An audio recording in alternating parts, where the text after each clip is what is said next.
Bueno, yo soy el pastor Daniel, como dijo el pastor Luis, venimos del Soberbio Misiones, y como dijo mi esposa, nosotros nos fuimos en el 2017 para el Soberbio, y bueno, nos fuimos alimentando de la palabra, seguimos en comunión con los pastores, con el Señor por medio de ellos, y bueno, fuimos progresando en el alma, siendo transformada nuestra alma a la imagen de Cristo. Y como el Señor nos levantó como pastor hace año y medio, agosto por ahí fue. Y bueno, como es una tarea muy del Señor, es en el amor de Cristo, no es nada nuestro. No está en nuestra lógica humana, no está en en nuestra elección. Entonces es un llamado del Señor a amar, ver el amor de Cristo. ¿En qué lógica cabe ver una persona sufriendo en una cruz por nuestros pecados, por nuestras falencias, Y ese es el amor de Cristo, es el amor de Cristo. Él nos amó en esa cruz. ¿Y cómo nosotros no amar a las personas? No ver a Cristo en cada uno de ustedes, ¿no? Y ese es el amor de Cristo. El poder, como dijo el pastor, que no es simplemente para orar por los enfermos, como dijo, en el amor vamos siendo perfeccionados día a día, todos los días de nuestra existencia, hasta que el Señor nos llame. Así que bueno, amados, seguimos edificando en la palabra, que es la serie que estamos, El Poder del Reino, una vida indestructible. Es la segunda semana que está dando la vida que absorbe el daño del primer Adán. Y bueno, nosotros, por ejemplo, primeramente tenemos que entender que hay tres tipos de vida que porta cada persona que ha nacido del Señor de vuelta, cada persona que ha recibido a Cristo en su corazón, o que se le ha revelado el amor de Cristo en sus corazones.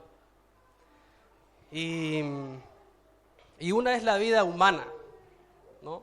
Son tres vidas, no es que usted tiene tres vidas como el gato que tiene siete vidas y después en la octava no sé si llega, no, son tres vidas que portamos en nuestro ser interior, que habitan en nuestro ser interior, ¿no es cierto? Es una vida humana, es la vida del mal, que también habita en nuestro ser, pero también habita la vida de Dios, ¿no? Habita la vida de Dios. La vida humana es aquella que hemos recibido mediante la creación, ¿no? Cuando Dios crea el cielo, la tierra, los mares y todo lo que en ello hay, Él crea al hombre, ¿no? Y dice la palabra en Génesis 2:7, si quiere buscarlo. Génesis 2:7 dice, yo lo tengo ya acá en el bosquejo que preparé, dice: entonces Jehová Dios formó al hombre del polvo de la tierra y en su nariz sopló aliento de vida, y fue el hombre un ser viviente. Sopló en su nariz aliento de vida y fue el hombre un ser viviente. Aquí todavía no estaba el espíritu vivificante, Dios se paseaba en el huerto y era externo al hombre. Todavía no era intrínseco en el hombre, Dios no estaba dentro del hombre, sino que se paseaba en el huerto para darle lo que tenía que hacer día a día, ¿no? Bueno, esa es la vida humana. La vida del mal es aquella que hemos obtenido mediante la caída. Lamentablemente, eso entró en el ser humano, porque el ser humano dejó de obedecer al Señor, dejó de guiarse por la justicia divina de Dios, dejó de guiarse por la divinidad de Dios. Dios había creado ese vaso de honra para que expresara su gloria, para que contemplara su gloria y para que expresara su gloria.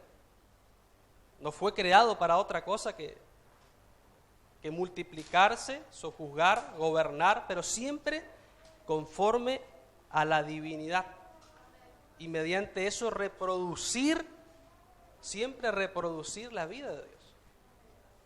La vida de Dios. Entonces, la vida del mal es aquella que hemos obtenido mediante la caída, ¿no? Esto lo podemos ver en Romanos 7, 18 al 20. Dice, y yo sé que en mí, esto es en mi carne, no mora el bien, porque el querer el bien está en mí, pero no el hacerlo. Porque no hago el bien que quiero, sino el mal que no quiero, eso hago. Y si hago lo que no quiero, ya no lo hago yo, sino el pecado que mora en mí. Esto lo vio el apóstol Pablo. Era apóstol de Jesucristo. Pero él pudo ver ese mal operante en su ser interior. ¿No es cierto? Él vio el mal que estaba en él, que él no quería hacer el mal que estaba. Pero lo hacía porque era una naturaleza que lo gobernaba. ¿Cierto? La vida del pecado aquí se refiere a Satanás, es decir, cuando el hombre desobedece a Dios, automáticamente obedece a la serpiente.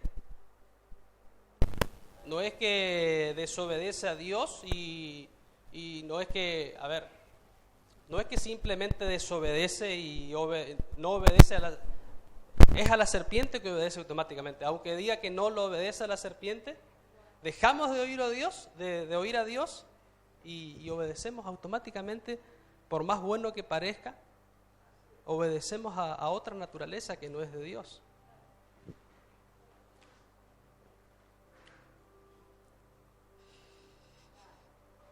Es ahí donde entra el mal en el ser humano y contamina ese vaso que Dios había creado para que expresara su gloria.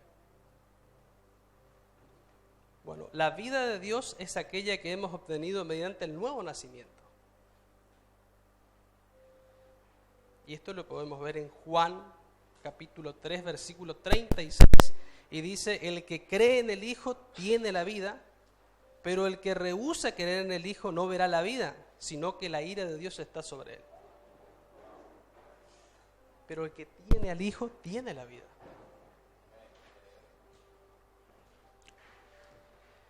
Para ilustrar un poquito, cabe decir que la persona nacida de nuevo es como una miniatura del huerto del Edén.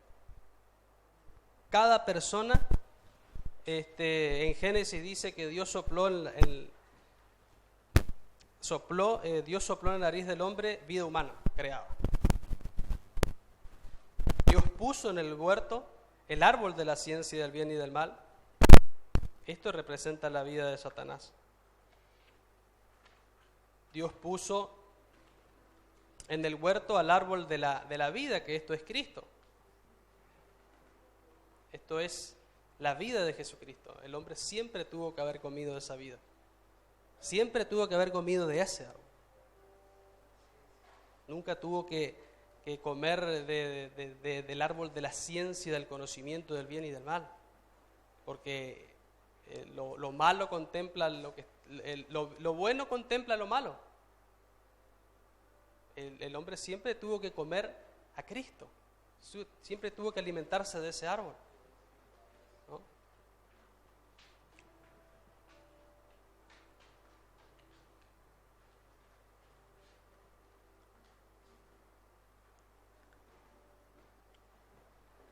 Entonces el hombre es como un campo de batalla. El hombre es como un campo de batalla en donde Dios pretende recuperar. Dios pretende recuperar al hombre para su plan eterno, ¿no? Pero por otro lado, Satanás quiere mantener al hombre secuestrado para perpetrar sus deseos malignos, ¿no? Acompáñenme por favor a la palabra en San Mateo 13, 24 al 30. Es una parábola que usaba el Señor y le refirió otra parábola diciendo, el reino de los cielos es semejante a un hombre que sembró buena semilla en su campo. Pero mientras dormía, los hombres, vino su enemigo y sembró cizaña entre el trigo, y se fue. Y cuando salió la hierba y dio fruto, entonces apareció también la cizaña. Vinieron entonces los siervos del padre de familia y le dijeron: Señor, ¿no sembraste buena semilla en tu campo? ¿De dónde pues tienes cizaña? Él le dijo: un enemigo ha hecho esto. Y los siervos dijeron: ¿quieres pues que vayamos y arranquemos la cizaña? Él les dijo: no sea que al arrancar la cizaña arranquéis también con ella el trigo.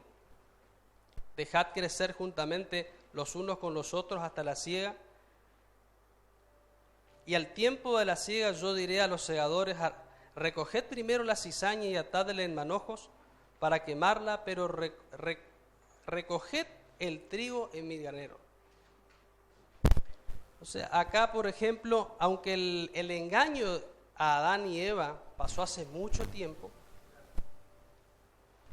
esto sigue pasando en la vida de cada persona. Aquí, como el Señor menciona el campo, se está refiriendo al campo de batalla, es la mente del ser humano, nuestra mente, donde constantemente nosotros vamos recibiendo el mensaje del Evangelio, que es la buena semilla, mientras que el enemigo también siembra la cizaña para que nosotros abortemos este glorioso Evangelio.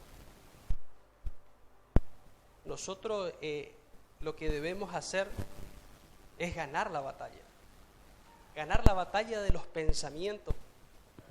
Nuestro Dios nos creó con un alma, con un cerebro que constantemente recuerda. Y nosotros tenemos que permanecer en la semilla del reino que Dios nos depositó en nuestra mente, que sembró en nuestras vidas, nuestros corazones. No desviarnos de eso, no desviarnos de la semilla, porque a veces vienen pensamientos incorrectos, pervertidos, vienen, por ejemplo, deseos incorrectos, sentimientos incorrectos, que eso fue todo lo que pasó, como dijimos, cuando el hombre comió del engaño, cuando el hombre participó de eso, ¿no? Ahí fue todo lo que Dios creó para su gloria, fue pervertido, salió del modelo original, el modelo original que era Cristo, ¿no?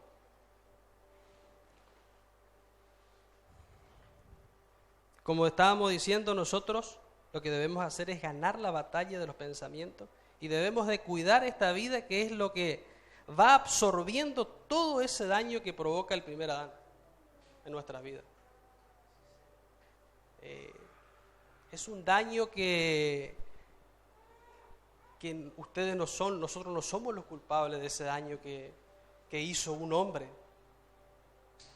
Eso es una genética que va de generación en generación, y el único antídoto para eso fue Cristo, es Él. Es Cristo, eso se cancela. Las maledicencias, los trastornos mentales, las enfermedades, todo eso se cancela en Él. Ahí.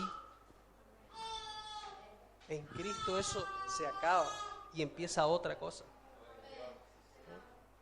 En Cristo eso tiene fecha de vencimiento.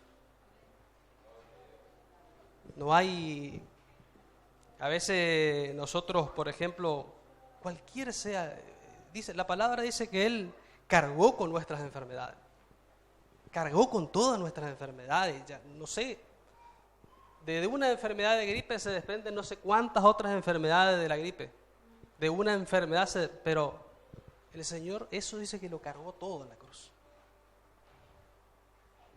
Terminó con el pecado del ser humano, terminó con todo. Ahora está en nosotros, en nuestro corazón. ¿De qué es lo que creemos? Si creemos eso, que Él canceló la deuda. Era imposible que nosotros con plata o con oro, o como dice Pedro, no. Eso es amor, gracia, misericordia del Señor. Es tremendo. A veces cuando nos alejamos de Dios y dejamos de tener comunión con su palabra, cuando rechazamos estar donde Dios está, es ahí mismo que obedecemos la voz del maligno. No que yo no vengo a congregar, o por ejemplo, congregar en el sentido de no perder el hilo conductor de nuestras vidas. A veces nosotros podemos estar acá, pero nuestra mente no está acá.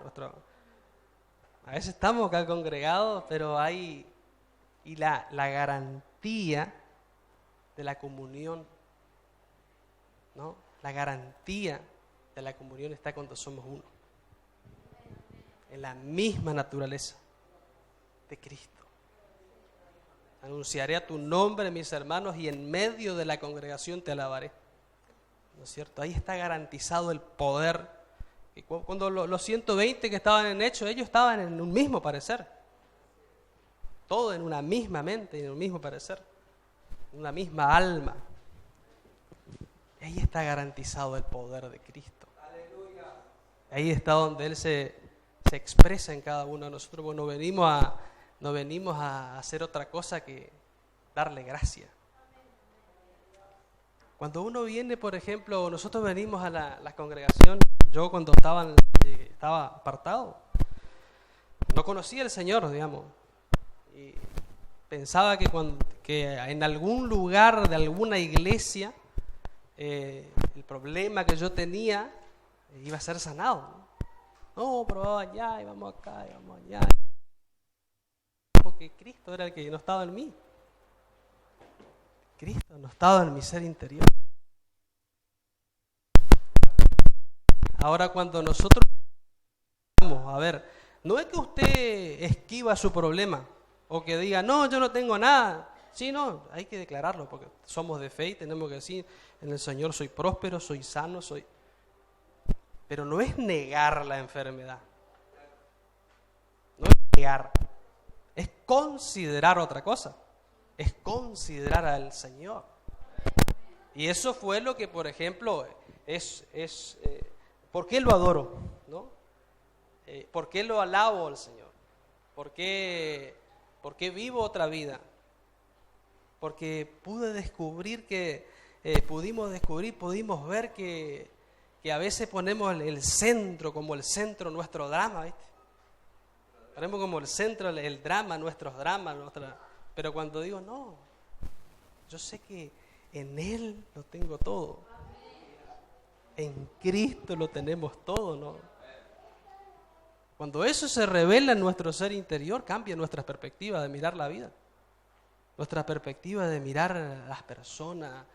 A veces, porque uno sufrió el engaño del viejo hombre, y uno puede tener la compasión porque uno no sabe lo que esa persona está pasando. Pero uno que sufrió el daño de ese Adán, de esa naturaleza reinante en nuestro ser, a veces, una persona, por ejemplo, que viene, no, ¿puedo pasar tu baño? O no sé, ¿no? Sí, pasá, porque vos no sabés lo que esa persona está padeciendo, no sabe qué tiene, no sabe qué. Entonces,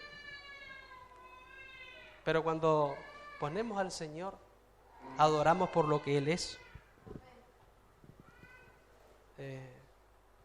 Ahí está el poder, la gracia que opera en nosotros, su gracia sobreabundante. Se soluciona, uno se sana porque uno vive en Cristo. Y Él llevó nuestros pecados y Él está en nosotros.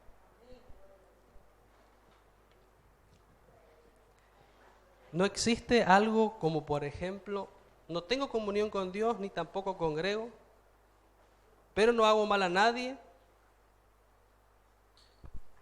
Eso, por ejemplo, todo lo bueno que podamos llegar a hacer, contempla lo malo. Dios jamás quiso eso. Dios jamás quiso que sepamos lo que es bueno y lo que es malo. ¿no es cierto? Él siempre quiso que obedezcamos la voz, su voz, obedezcamos su voz.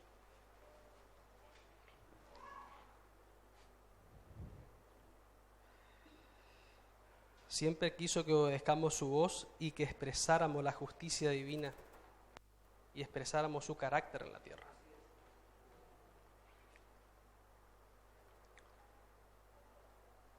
Todo en lo que nosotros nos queremos apoyar, que no sea Dios, es donde está el engaño. Todo lo que así ya sea, cualquier cosa en que vos quieras confiar y Dios no es Dios, vos podés confiar en tu dinero, vos podés poner tu confianza en tu trabajo, vos podés poner tu confianza en tu esposa, vos podés poner tu confianza. Pero si Dios no es Dios, no es Cristo,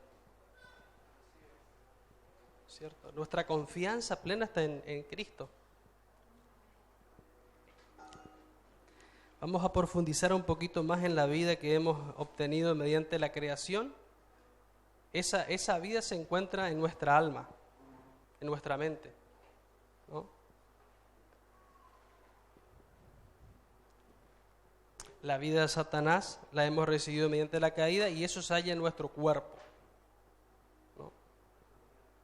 La vida de Dios que hemos obtenido mediante el nuevo nacimiento se halla en nuestro espíritu.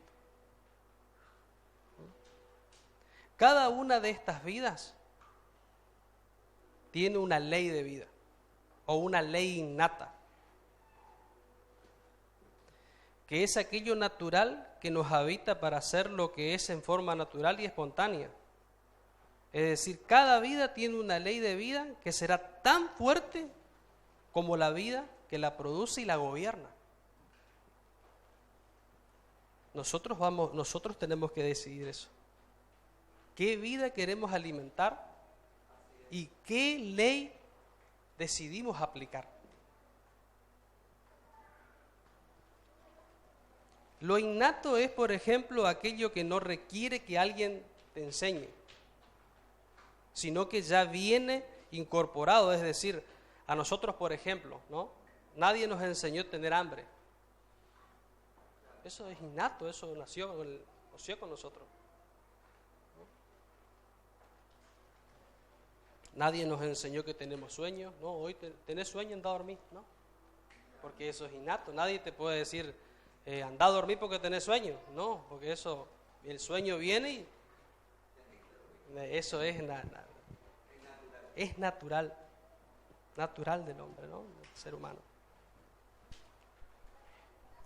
Mi señora me decía, cuando estaba preparando, me decía, ¿viste, amor, cuando los bebés nacen que directamente buscan buscan el pecho para succionar, para alimentarse de esa leche? Esa leche es inmune. Eso es necesario. Sí o sí, tiene que mamar. Tiene que tomar la leche. ¿No? Bueno, eso es innato. ¿No?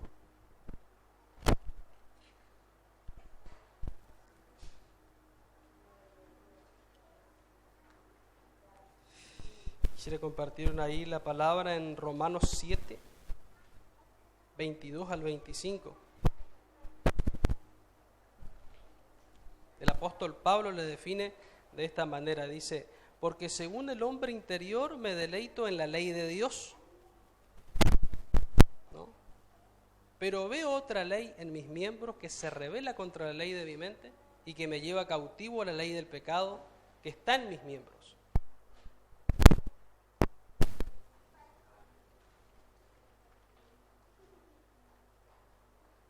Miserable de mí, ¿quién me liberará de este cuerpo de muerte? Gracias doy a Dios por Jesucristo, Señor nuestro. Así que yo mismo con la mente sirvo la ley de Dios, más con la carne la ley del pecado. Romanos 8, 1 al 2 dice, ahora pues ninguna condenación hay para los que están en Cristo Jesús, los que no andan conforme a la carne, sino conforme al Espíritu. Porque la ley del Espíritu de vida en Cristo Jesús me ha liberado de la ley del pecado y de la ley de la muerte. Así como lo expresa el apóstol Pablo aquí en estos versículos, también nosotros tenemos que ver cuál de estas leyes vamos a aplicar y cuál de estas vidas vamos a alimentar. La ley de Dios, la ley de Moisés, él la nombra acá, dice, porque según el hombre interior me deleito en la ley de Dios. La ley de Dios o la ley de Moisés contienen los estatutos de Dios escritos en piedra, fuera del hombre. Revela lo que Dios aprueba y lo que Dios desaprueba, lo cual nos capacita para saber eso, lo que Dios condena o lo que Dios justifica, pero no nos capacita para realizarlo.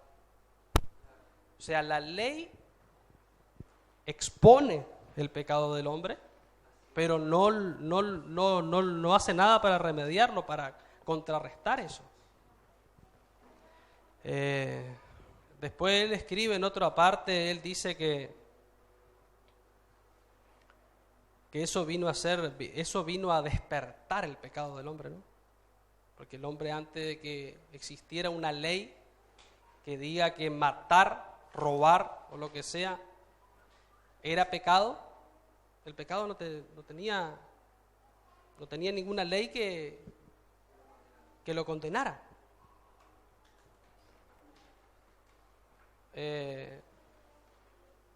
Entonces, por ejemplo, la ley de la mente es esa parte de la bondad de Dios que el hombre retuvo en la caída. El hombre cayó completo, espíritu, alma y cuerpo. El espíritu se alejó de Dios, el alma se pervirtió y el cuerpo expresó el pecado que gobernaba el alma del hombre. La muerte, todo.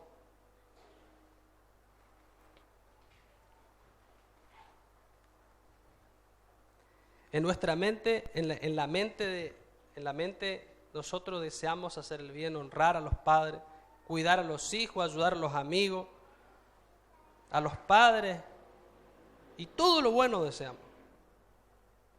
Esta ley traemos al nacer, solo tenemos el deseo de hacer el bien, pero no la habilidad para lograrlo. Él decía que quería hacer el bien, pero había otra ley que se levantaba contra sus miembros, y eso, por ejemplo, es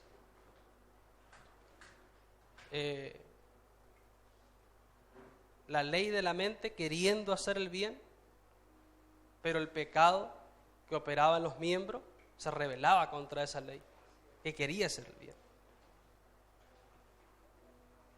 La ley del pecado deriva de la vida maligna que está trincherada en nuestra carne, y esta ley se vale por nuestra carne como herramienta para exhibición.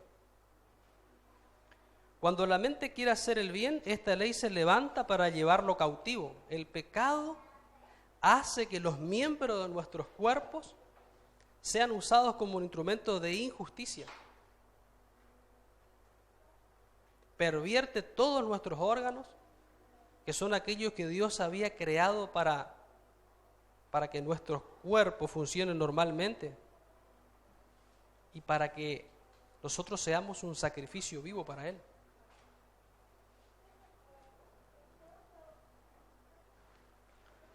Dice, pero la ley del Espíritu de vida en Cristo es la clase más alta de vida que ha sido impartida en nuestro ser interior, en nuestro espíritu. La ley del Espíritu de vida es la clase más alta de vida que ha sido impartida en nuestro espíritu. Esta vida trae todo lo innato de Dios. Dice que nosotros recibimos la unción del Santo. La palabra dice que nosotros recibimos la unción del Santo y Él nos guía a toda verdad. Esa es la vida de Cristo, indestructible, inquebrantable, inmarcesible, incontaminable, que está en nuestro ser interior, que está en nuestra vida. Hemos recibido el conocimiento y la habilidad de Dios para vencer el pecado. Este espíritu de vida transforma completamente nuestro ser, espíritu, alma y cuerpo, y lo regenera y lo vuelve al modo original, y es usado exclusivamente para hacer la voluntad de Dios. El espíritu de vida en Cristo es mayor que el pecado, es mayor que la ley de nuestra mente, es mayor que todo, eso sobrepasa todo. Porque es una vida, es la vida de Cristo, Él venció el poder de la muerte, Él venció el poder del pecado, Él venció las tentaciones, Él venció, y el vencedor está en nosotros. No somos nosotros los que vencemos. Aunque, por ejemplo, después Pablo dice que el querer como el hacer es por su buena voluntad. ¿No es cierto? Yo sé que Dios va a obrar, yo sé que Dios va a obrar. No, en algún momento Dios va a obrar, Dios va a obrar, pero yo cuándo nosotros cuándo vamos a llevar los pensamientos, los sentimientos, los deseos engañosos a la cruz. Hay una parte nuestra y la otra parte de Dios, pero Él lo hace todo. Él lo hace todo.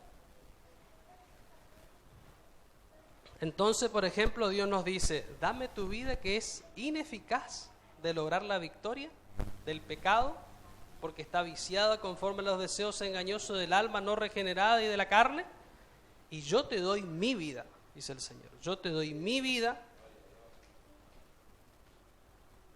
que es divina y es suficiente para vencer el pecado del viejo hombre.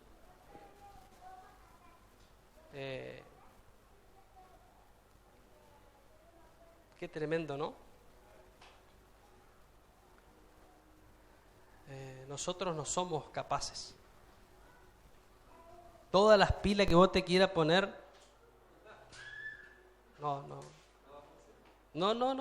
es nuestra fuerza. Es sencillamente su vida. Es su vida en nuestro ser interior, gobernándolo todo. Gobernándolo todo.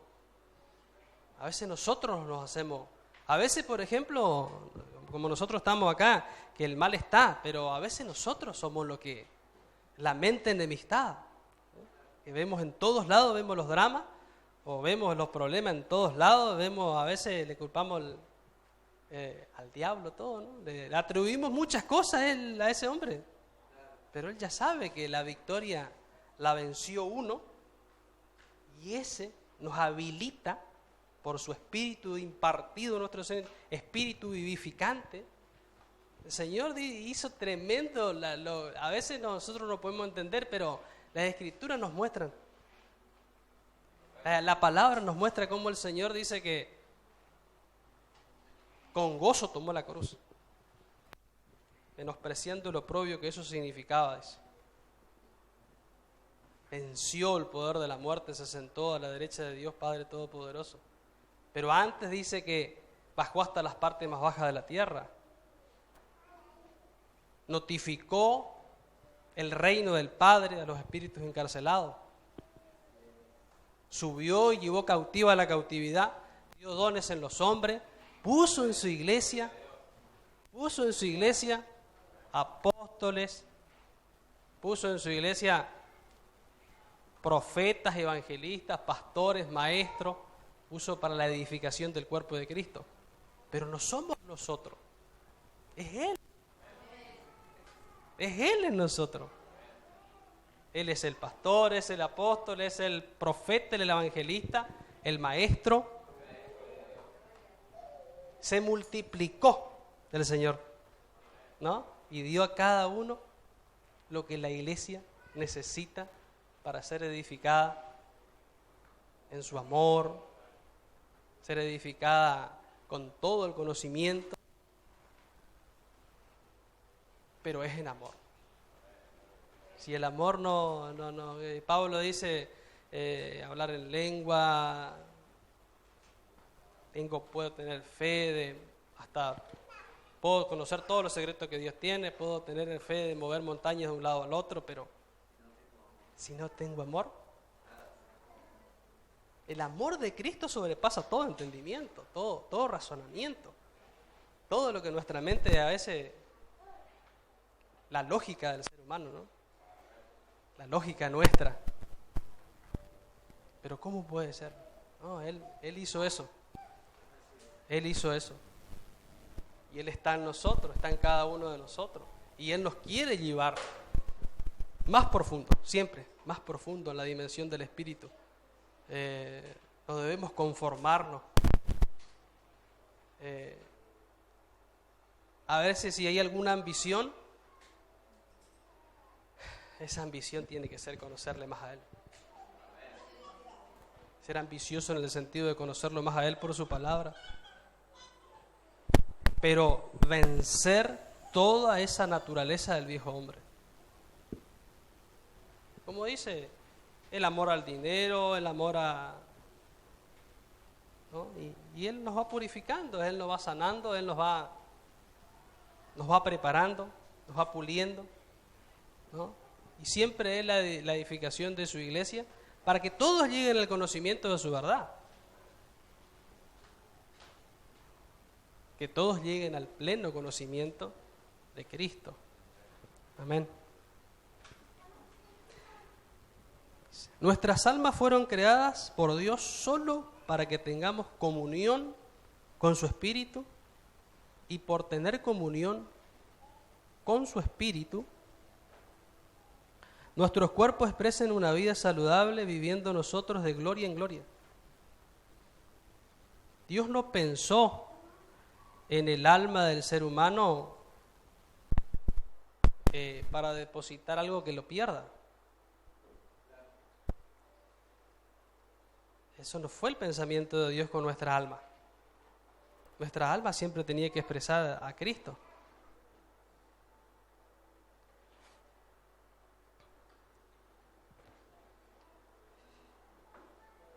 Hay una palabra que quiero compartir en San Mateo 16, del 25 al 26. San Mateo 16, 25 y 26 dice: porque todo el que quiera salvar su vida, la perderá. Y todo el que pierda su vida por causa de mí, la hallará. Porque ¿qué aprovechará el hombre si ganare todo el mundo y perdiere su alma? ¿O qué recompensa dará el hombre por su alma? En realidad esto se trata de perder nuestra vida, ¿no? Es decir, dejar de vivir nuestra vida y vivir la vida de Cristo. Esto es abandonar todo el sistema pensante del viejo hombre que nos quiere gobernar y nos quiere tener cautivos y nos atrasa para expresar esa vida maravillosa del Señor. Nuestra mente no fue pensada, como dije hoy, por Dios para usarla como un instrumento de corrupción. Por eso es que nuestra mente, lejos de los pensamientos de Dios, se enferma. Nuestra alma, nuestra mente, lejos de los pensamientos de Dios, se enferma. Y se enferma el alma. Si se enferma nuestra mente, todo el cuerpo está enfermo. Porque la mente domina el cuerpo. La cabeza de la iglesia es Cristo. Y el cuerpo de Cristo somos nosotros, cada uno de nosotros. Él se impartió en nosotros.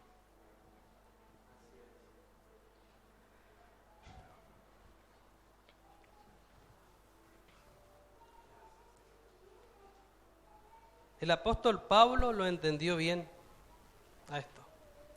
Acompáñeme por favor a la palabra en Gálatas 2:20. Gálatas 2:20 dice la palabra: con Cristo estoy juntamente crucificado, y ya no vivo yo, mas vive Cristo en mí. Y lo que ahora vivo en la carne, lo vivo en la fe del Hijo de Dios, el cual me amó y se entregó a sí mismo por mí. Acá lo que nos dice el apóstol, que por haber entregado completamente su vida a Cristo, está siendo absorbido por la ley del Espíritu de vida en Cristo. El apóstol lo tiene bien madurado en su caminar en el Señor porque solo obedecía su voz. La vida de Cristo absorbe todo aquello que él, por ejemplo, él acá dice, con Cristo estoy juntamente crucificado. ¿No? Pero él perseguía a la iglesia antes. Él perseguía a los de la fe. Pero él se tuvo que encontrar con la luz.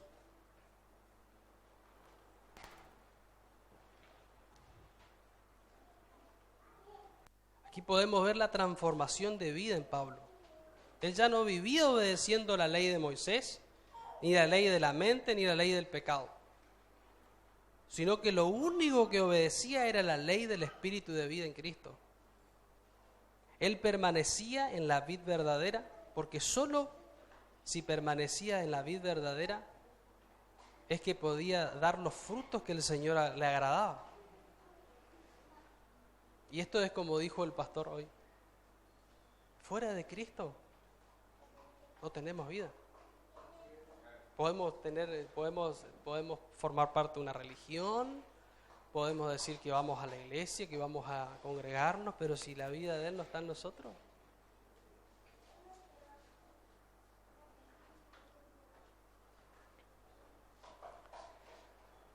El apóstol Pablo toma la misma iniciativa que Jesús. Así como Jesús tomó la cruz para que todo el cuerpo pecaminoso de Adán perdiera su poder, y para que todo aquel que en él crea no se pierda y tenga vida eterna, asimismo el apóstol pudo ver que era indispensable tener que ser crucificado juntamente con Cristo y producir la salvación de muchos. Escribir lo que ningún ojo vio, ni ningún... El apóstol Pablo escribió ¿cuántas cartas después que se le reveló la vida de Cristo? Solo una persona que está crucificada juntamente con Cristo puede vencer el sistema del viejo hombre.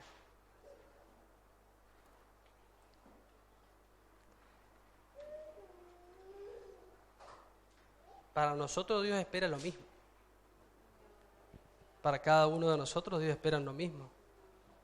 Nadie va a poder ser salvo a nuestro alrededor si no estamos crucificados juntamente con Cristo.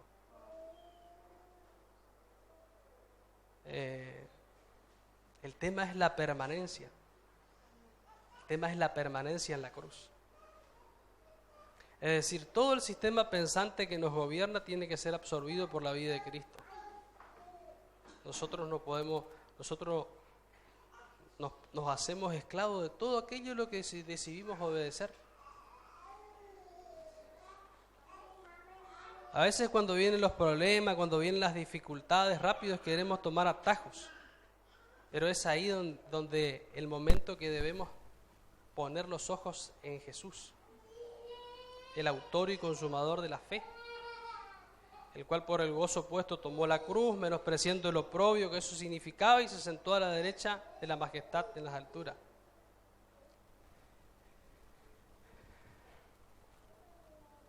Quisiera ilustrar un poquito el tema de qué se trata ser absorbido por el poder de Jesucristo, ¿no? Ser completamente, llevar todos esos pensamientos. El Espíritu de Cristo se mezcla con nuestro espíritu. Y cada vez va tomando el Espíritu de Cristo más fuerza y nosotros vamos menguando más.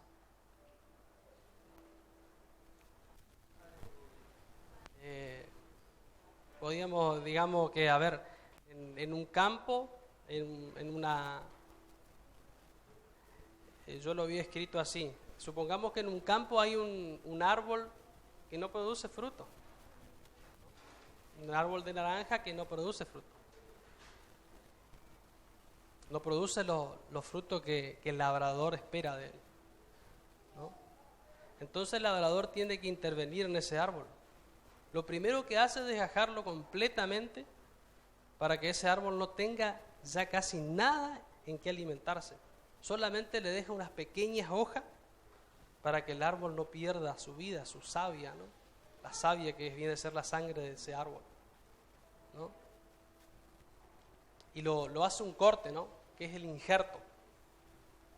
Le hace un corte en su corteza y pone una simiente, un esqueje o una especie de otro árbol que sí da fruto. Y cuando es injertado en ese árbol que no producía fruto, ese injerto que se le produjo va tomando toda la savia de ese árbol.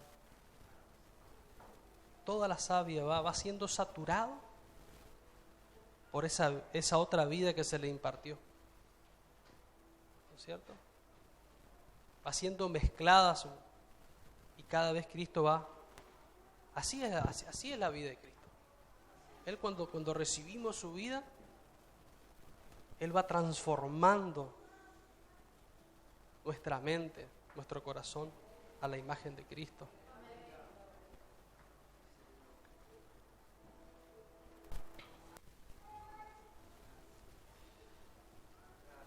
Esto es lo que le estaba diciendo el apóstol Pablo en Gálatas 2:20, que él había recibido a Cristo, él estaba crucificado con Cristo, ya no vivía él. Estaba injertado en Cristo y Cristo era el que gobernaba.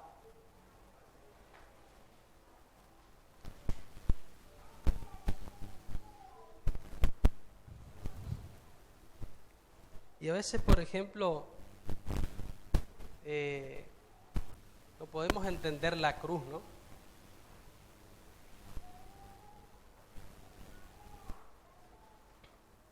A veces como que no entendemos el significado de estar justamente con Cristo crucificado. Y esto no es difícil. A ver,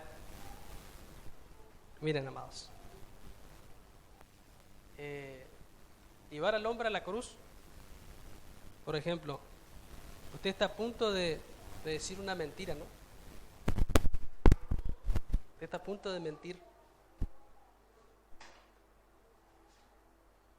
Pero su alma le recuerda. Su alma le recuerda que usted le pertenece a Cristo. Y dice, no, ¿para qué voy a mentir? Voy a ir con la verdad. ¿No es cierto? Y no se trata de mentir en algunas cosas y en otras cosas no mentir, sino que cualquier mentira, no hay ni una mentira chiquita ni una más grande, no, es todo una naturaleza, ¿no? Entonces usted habla verdad, ¿no? Entonces eso es llevar al hombre a la cruz, porque ahora vive Cristo en mí, ¿no?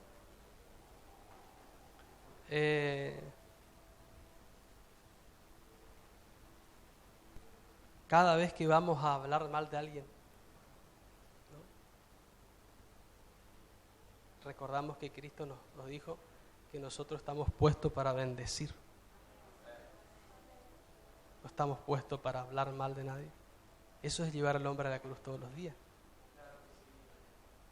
Eso es llevar al hombre a la cruz. A veces no entendemos la cruz o no entendemos, vemos la cruz como un palo así y otro así, ¿no? Pero en esa cruz el Señor nos abrazó, unió el cielo con la tierra, ¿no? Unió el cielo con la tierra, hizo la paz con todo lo que existe.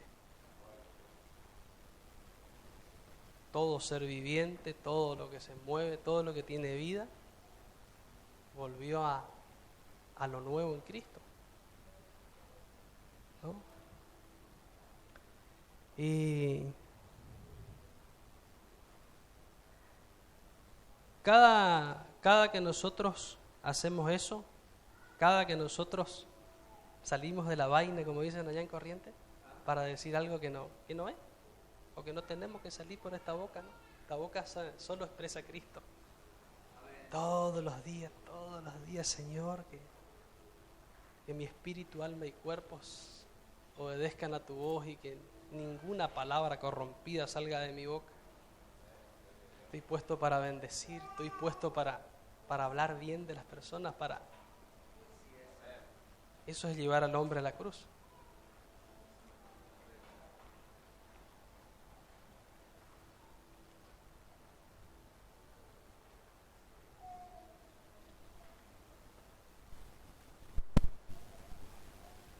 Entonces todo ese daño que causó el viejo hombre va siendo absorbido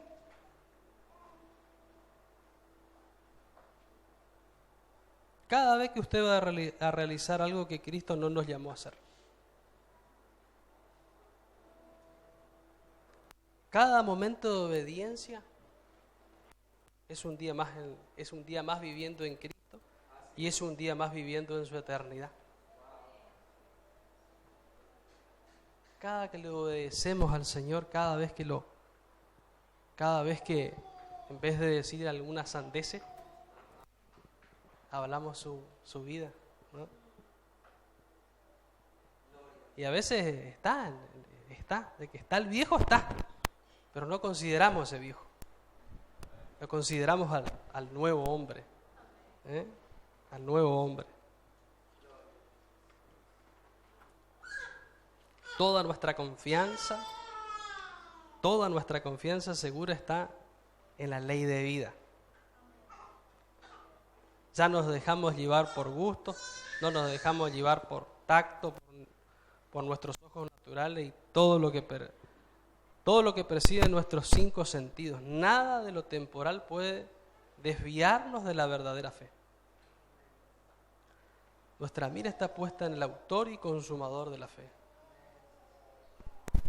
Cuando lo miramos a Él, cuando podemos verlo a Él en nosotros, cuando podemos ver a Él en las personas, porque ahí es donde nosotros decimos, ¿qué vamos a ver en el hermano? ¿Qué vamos a ver en aquella persona? ¿No? Y se manifiesta porque el viejo hombre a veces gobierna la vida de las personas. Pero ahí también Cristo puede obrar. Nosotros somos hermanos en el Señor, hay mucha gente nueva, pero nosotros sabemos que Cristo está en ustedes acá. Y las personas que están afuera, que a veces no se deja ver la vida de Cristo en ellos, pero es en base, está siendo gobernado por otro hombre, pero ellos le pertenecen a Cristo. Porque por todos Él fue en esa cruz. Todo fue en esa cruz. Y nosotros tenemos que ver la vida de Cristo en ellos. En cada uno de nosotros, en cada una de las personas que están en el mundo, como decimos, ¿no? Ellos le pertenecen a Jesucristo.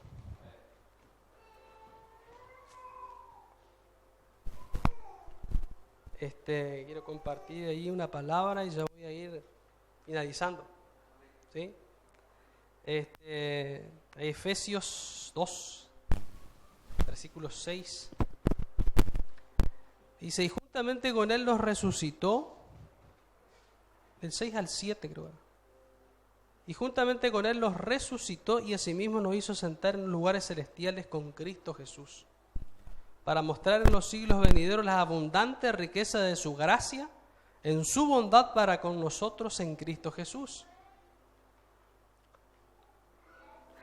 Amados, una vez que vencemos todo ese daño que provoca el viejo hombre,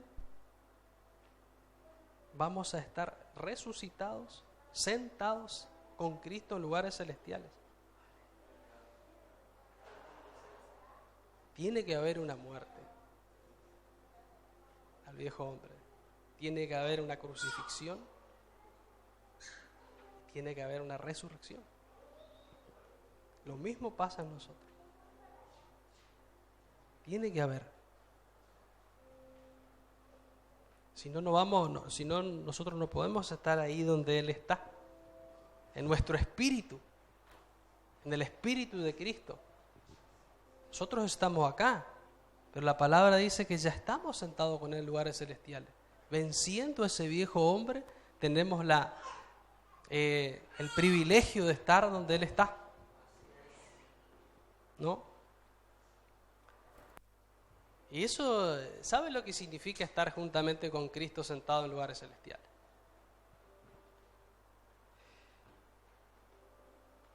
significa que desde ese lugar, todo lo terrenal, todo lo temporal y todo lo circunstancial que podamos vivir a diario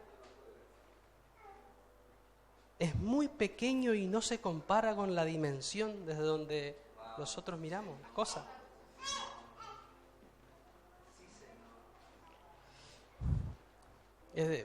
A ver, imagínense, por ejemplo,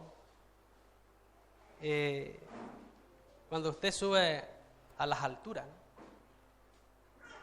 A ver un avión.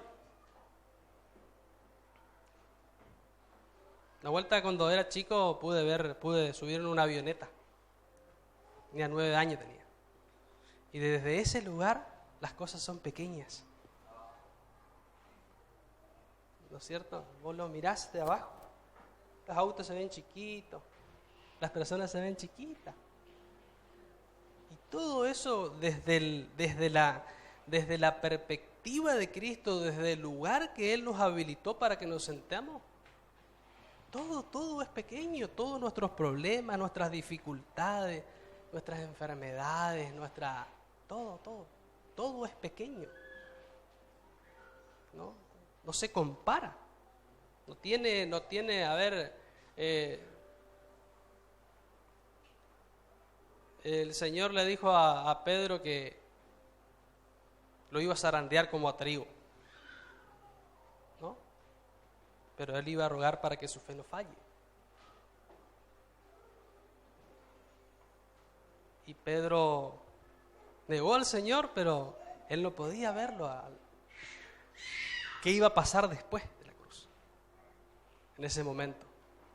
Pero todo lo que nosotros podamos pasar, tenemos que poner la mira desde el lugar celestial donde Él nos puso. Él nos puso en un lugar de honor, en un lugar celestial, donde no van a venir las dificultades, pero tienen que someterse por debajo de los pies de Él. No nos pueden tocar a nosotros. No pueden tocar al que olfatean a Cristo, ¿no? Si tenés olor a Cristo, retrocede. Todas las cosas retroceden si hay aroma al Señor. Si hay ese aroma agradable que se forma Cristo en cada uno de nosotros. Aleluya. Gracias, Padre. Gracias, Señor, por este tiempo. Muchas gracias, Señor. Aleluya. Santo. Se puede poner de pie, yo voy a orar y...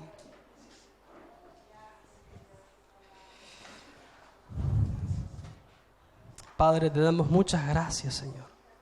Muchas gracias por este privilegio, Señor, de poder compartir con los hermanos, Señor, tu palabra nutritiva, tu palabra, Señor, que nos sacía, tu palabra que nos llena, que nos mantiene, Señor, vivos en Cristo. Cada vez, Señor, más muerto para el mundo y cada vez más vivo para ti, Padre amado. Señor, gracias por cada una de las personas que están aquí hoy, Señor. Gracias porque este es tu tiempo. Este es un tiempo que tú ya lo viste en la eternidad, en tu Hijo amado. Somos hechuras tuyas, creados desde antes de la fundación del mundo en Cristo Jesús para buenas obras, las cuales Dios preparó desde antemano para que anduviéramos en ellas, ¿no? Aleluya. Sí, Señor, gracias, Señor. Gracias por este privilegio, Señor, de edificarnos en tu palabra. Gracias por este privilegio, Señor, de hablar tu verdad en amor. Gracias, Señor, por cada uno de mis hermanos, por cada una de las personas, Señor, que están aquí, declarando tu vida indestructible, inquebrantable, inmarcesible, incontaminable, Señor, en cada uno de nosotros, donde tú nos llevas, Señor, a vencer los obstáculos, a vencer, Señor, al viejo hombre, y nos habilita, Señor, para estar sentados en lugares celestiales, donde todo es pequeño, donde todo es un guión en tu eternidad. Porque no negamos los problemas, Señor, pero consideramos que tú eres suficiente, que tú estás, Señor, oficiando, Señor, por nosotros, que tú te has entregado, Señor, en libación por nosotros, y nosotros respondemos a tu amor, respondemos, Señor, a tu gobierno, respondemos a tu reino indestructible que ya hemos recibido, y estamos comprometidos, Señor, a expandirlo. Volvemos al modelo original en Cristo. Las familias, los hijos, los padres vuelven al diseño original, donde nunca tuvimos que habernos movido. Aleluya, Señor. Todo vuelve a ti, papá. Todo vuelve a Cristo.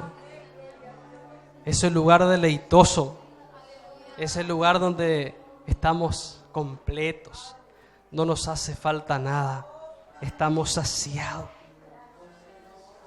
Gracias, Señor. Gracias, papá.